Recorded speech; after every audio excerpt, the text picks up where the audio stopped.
A patient with strong religious objection to receiving blood transfusions is scheduled for emergency surgery after a severe accident. The patient is unconscious and no advance directive is available.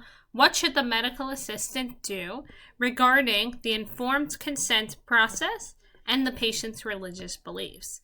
So something to keep in mind when you're taking the exam is that when you notice long chunks like this, and maybe you feel a bit overwhelmed, you're reading a lot of words, and you want to just move through all the questions, try and discern which parts maybe you don't need to focus on as much so it doesn't look like so many words here.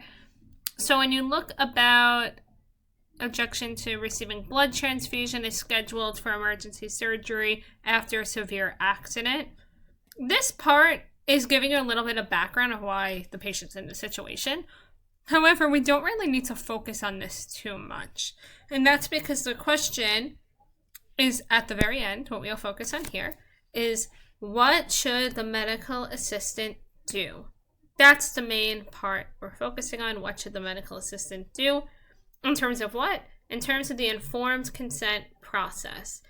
And even though, yes, okay, maybe the religious beliefs kind of important because there's a little bit part of the background, but we don't really need to focus on that too much either. What we really want to just focus on is what should the medical assistant do in a situation involving informed consent? What is the medical assistant's role, regardless of what the scenario is? That's what we're focusing on now. So option A says, proceed with the transfusion immediately as emergency care takes precedence over religious objections.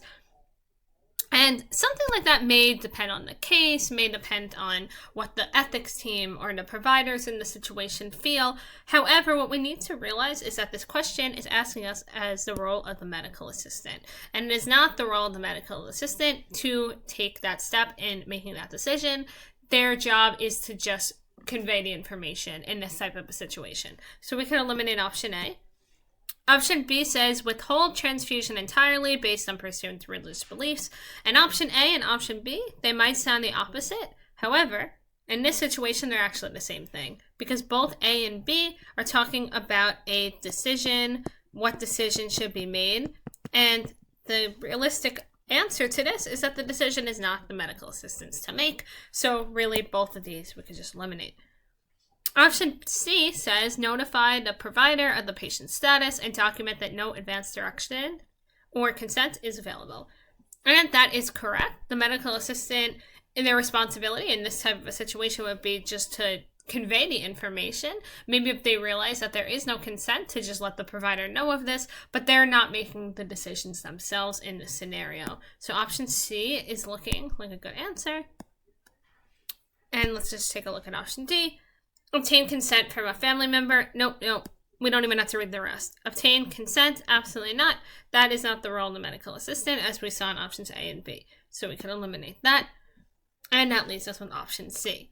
Also, another point to consider here, sometimes in questions where maybe you're not sure the answer, look for patterns amongst multiple answers, because that would make them all more likely incorrect. What we mean here is how, over here it's saying to proceed, withhold, obtain. These are all specific tasks or actions, but notify, which is part of the correct answer in option C, is different because that's you escalating to someone else as opposed to actually going through with the action yourself, which would not be the responsibility of the medical assistant in this case.